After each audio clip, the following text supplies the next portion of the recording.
Family is everything. The only thing more important than family is God. We are who we are because of our experiences and the people that helped raise us. Today, I had the chance to sit down with my parents and ask them some important questions I had on my mind. So please, join me as I soak up some wisdom from the people who mean the most to me, my family. How important is the bond between a mother and her children? I think it's extremely important. It has to be there. You know from the time the doctor tells you you're expecting that that's your baby. And then you make a decision on whether or not you're ready to be a mother. No one can answer that except the woman herself.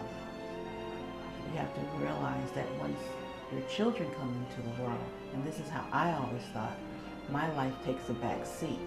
The child's life is what's important now. So when you make that determination on wanting to be a mother, then you do everything is all about you staying healthy and keeping that baby healthy to a great delivery. Now, one thing that some people, maybe not everybody, but it happens a lot, that when the baby is born, sometimes you automatically fall in love with that new life God's blessed you with. And sometimes you have to say, boy, am I glad that's over. And then you have to learn to fall in love with your baby. It doesn't take long, but it's a whole new individual that's been living off you for the last 40 weeks. So what happens is you have to learn to love this person and like this person. And when they come out, they look kind of squishy. So, it's like, ugh. But then it's like, that's my baby. It just all happens in a matter of hours. For most, it takes a couple of days. But that bond is almost immediate. Go ahead. Come on now. Greg's getting filled. Watch me, Nene. Watch me, with. And watch me, Nene.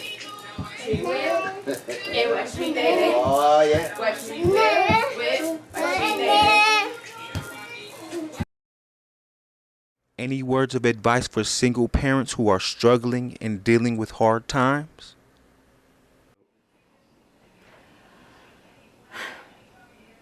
Hang in there. I've been there. It does get better. Do what you can to keep your family together. Sometimes you just have to cast your cares over to God.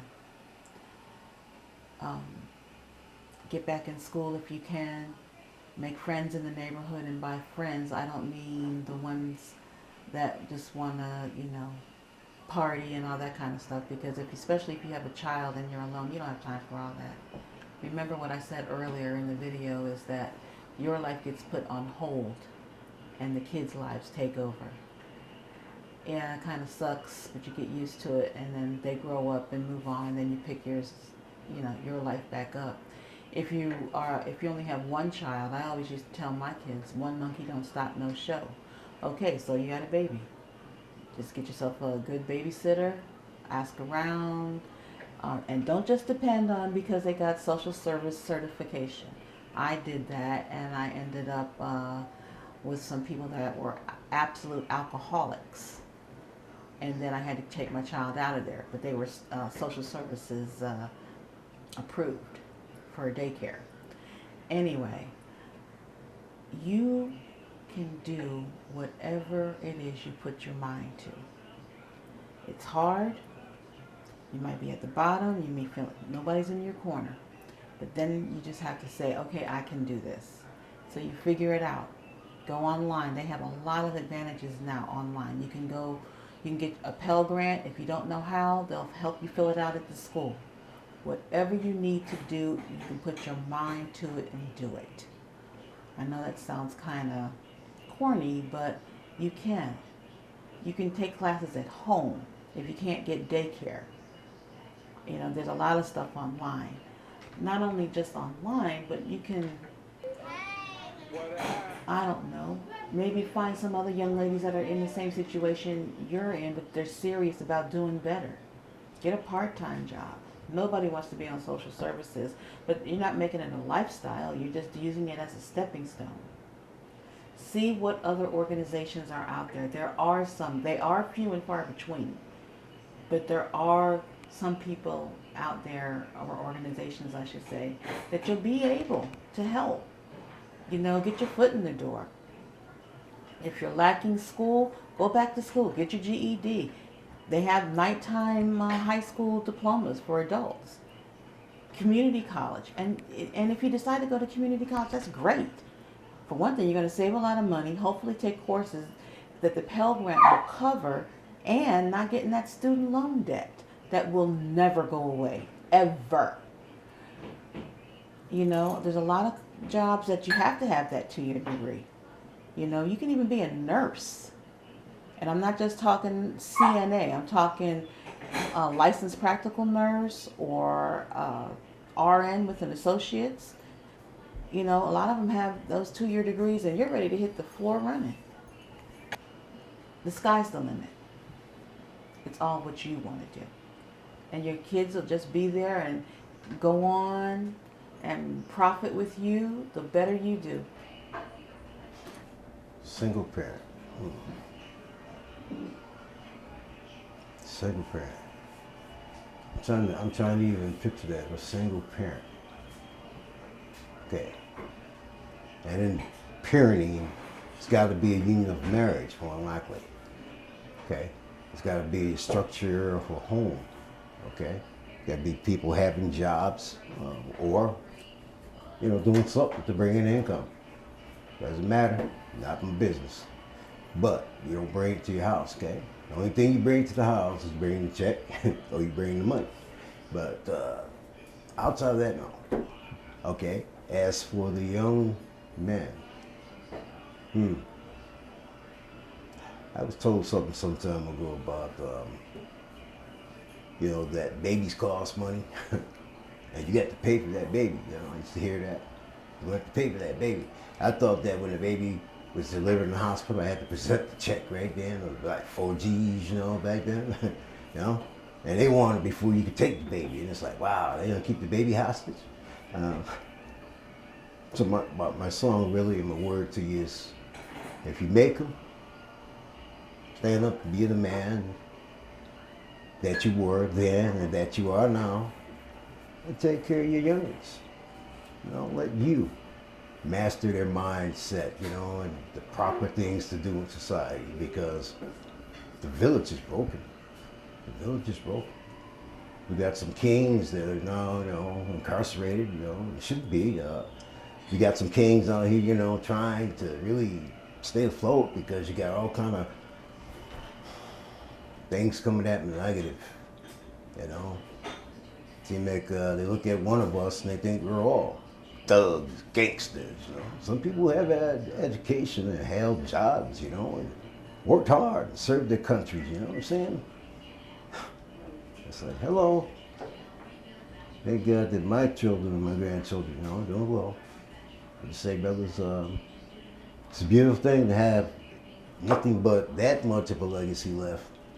Your grandchildren, understand? Your children. Keep your head up, okay? Just rise up. And Miss Cadence, please tell America how you're feeling today. I'm feeling good. Why? What's making you feel like the woman? Like, is it because you could do all those crossword puzzles? No. Yes, it is. No. You're a genius, aren't you? No. You don't have to lie.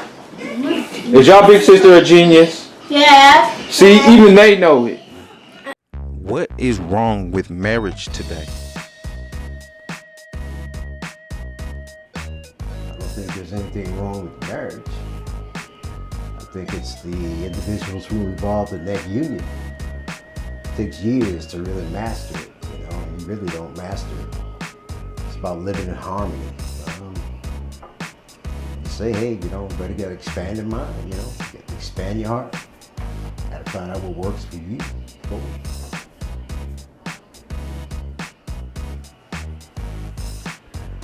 I don't know if it's so much what's wrong with marriage, is that people need to make sure that they're ready to become married.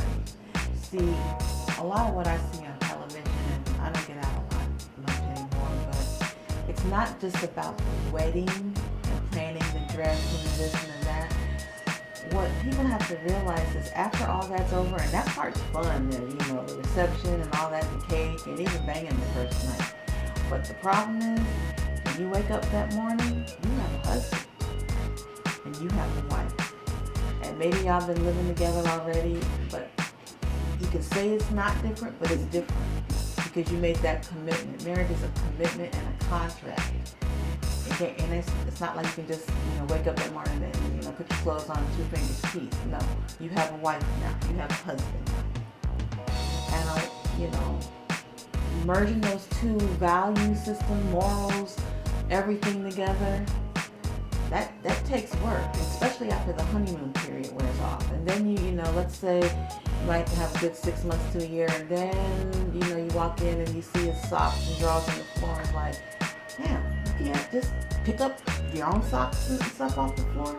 Or maybe you come home from work and she's working, everybody's working, and nobody wants to get dinner. And then people get an attitude, how come you ain't never have dinner for me? Or whatever. You know, it's the little things that can spoil. But, you know, you have to figure out, okay, I can deal with this, but I can't deal with that. Oh my goodness, communication. If you're sitting at home playing video games 24/7, I mean, you know, when you're not working, and she wants attention and he wants attention, but you're watching your shows, or you're going out with your girls, or he's going out with the boys, and it's like, wait a minute, why did we get married? So, you have to really just think about what you want.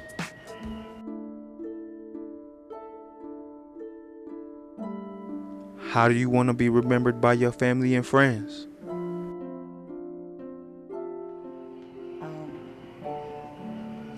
Someone that really cared about them. I'm an individual that likes to get involved in things, contribute to my community. I consider myself having a personal relationship with the Lord. I believe that that's more important than any particular religion, because I have a lot of issues with religion.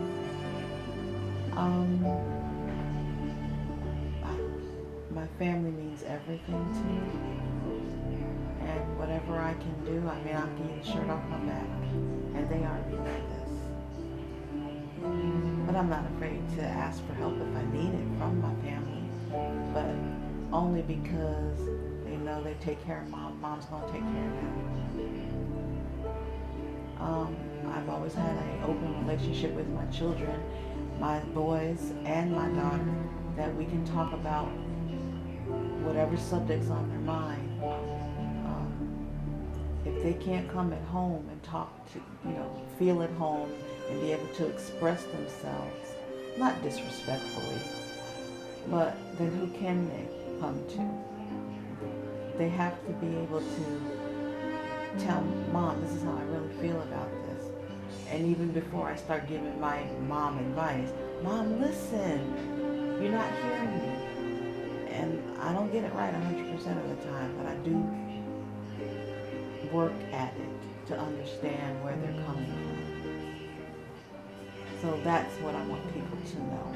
And not just my children, you know, other people's children. I've been a foster mother. I've been the lead couple along with my husband in the group homes. And I've been doing this a lot of years.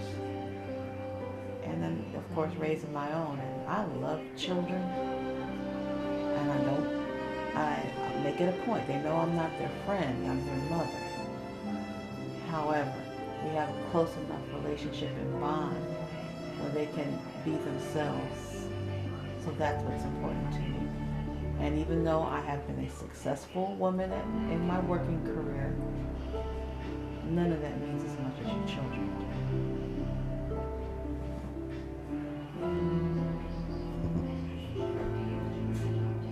do. Yeah, I was respectful, number one. Okay. Good listener. You know. I'm down with anything that's within the guidelines of law, because I don't play the law. Adverse with law, being a servant of that, and have to cross the line and being on this side. So I've seen both sides. Best to stay on the straight and narrow if you can, okay? Because they sway you through the judicial system, retainers, classes, retainers, probation, whatever it may be, some folk, okay? Money, ching, that's what it is. But I'll say that that's one thing about me, is that I was very respectful toward the law. There's a lot of things that are going on today. It's not right from what I see as far as policemen policing, okay?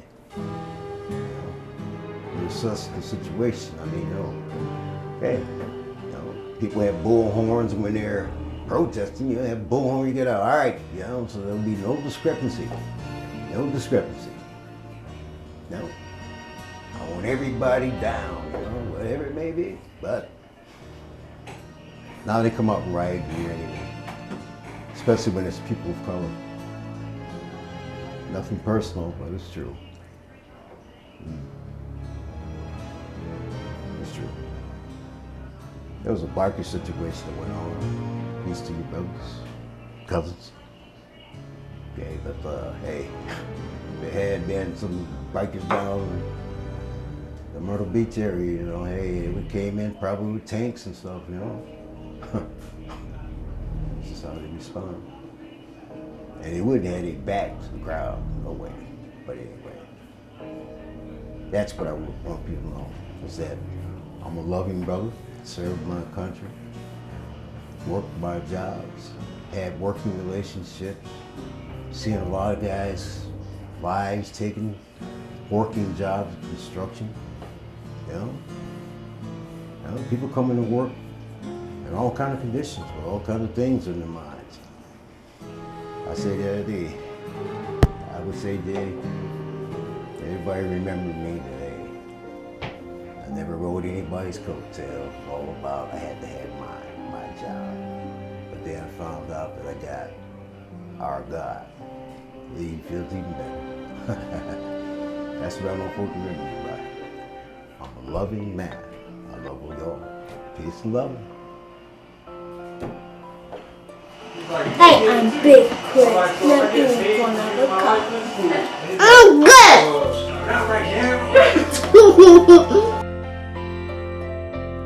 How can we help the youth and their future? Do they need to change? As far as I'm concerned, youth today, we as adults can learn a lot from them because they're more open-minded about certain things. When I was growing up in the 60s and 70s, we thought we were new and upcoming and had changes for our parents. But even my children are learning from their children all the advantages that they have today. But you got to make some serious choices about what you want to do. As far as needing to make changes, you have, who am I to tell somebody what they need to do? However, if they want to succeed in the way the United States is going, they're going to have to do something, because nobody is going to take care of you. You have to learn to be the most competitive and independent person that you can. Everybody is all about themselves. I'm not saying it's right, but you have to be prepared. My young brothers and sisters, I understand, we all do things kind of out of the norm of what we would, but when we get out in public, it's the main street, be out in the village, you gotta conduct yourselves like, people we are, okay? I'm not just talking about a race, I'm talking about youth, you know? Can't be out there with vulgar language, you know? Conduct yourselves around older women and men as though, you know, it was your grandmother or grandfather, or your mother or father, you know?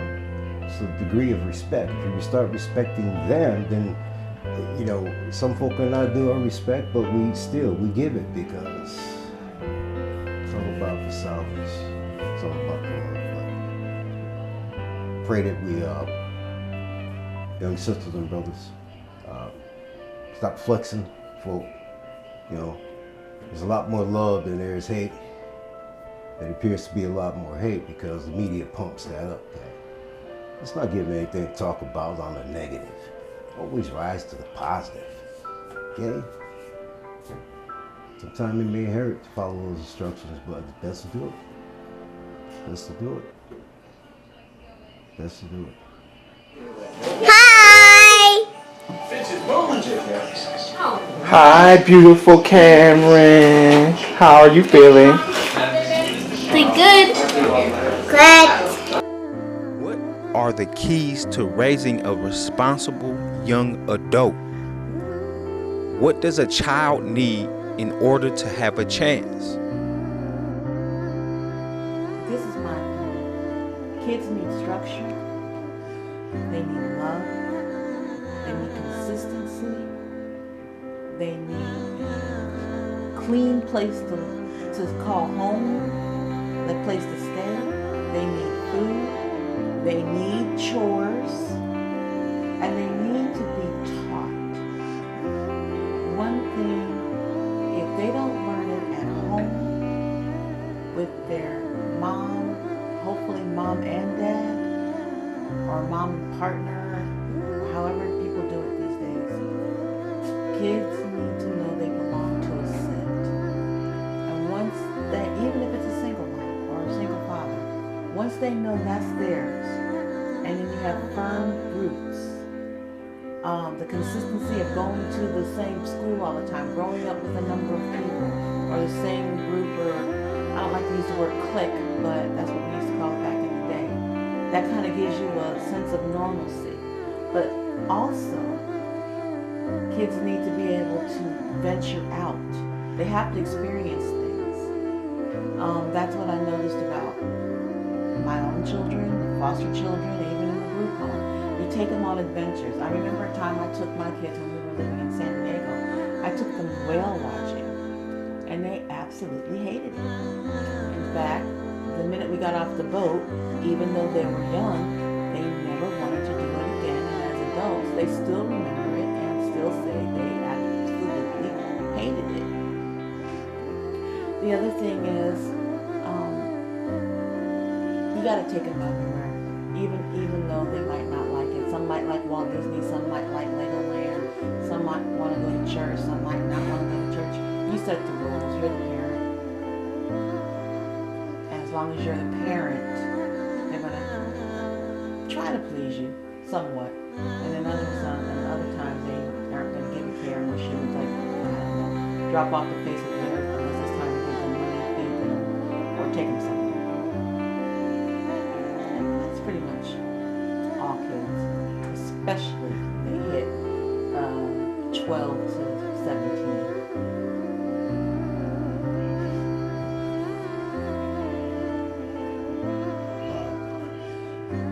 I guess I can use it as a parable. I grew up in a little small town up north. It taught me a lot of lessons. Be it if you live in a city or if you live in a rural area,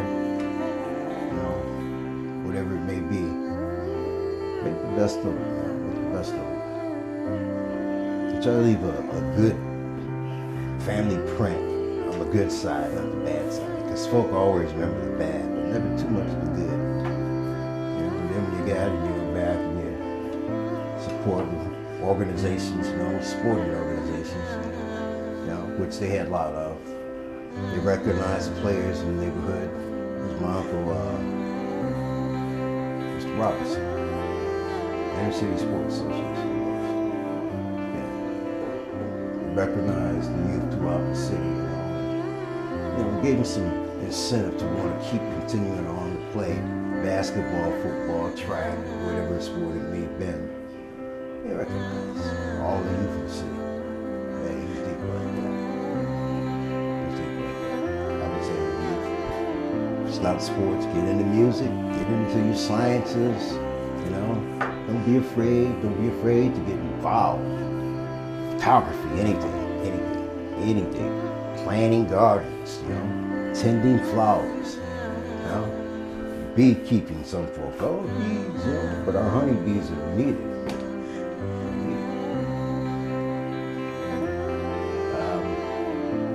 As far as foster kids go, we've been parents to foster kids. Some are there for good reasons and some are not. Come in and want to sanitize the situation. You know, you just got to keep the dynamics of the household somewhat uneven here. Intermingling with your children too, you know, you got to kind of keep it not so much separated, but you got to try to intermingle it, you know. You're not showing too much favoritism, you know, so, you know, because children, you know, you pick up on it. Hey, you love me more, you love her. So then now you want to start flexing and see who can get the more attention, be it negative or positive. Yeah, I'll just say keep your head up there too, you know, because I've seen many of them go on to universities and become prominent men and women in society. Up in the one with them, God bless you all. So that's it. Keep your head up, keep the education flowing, keep learning. Keep learning.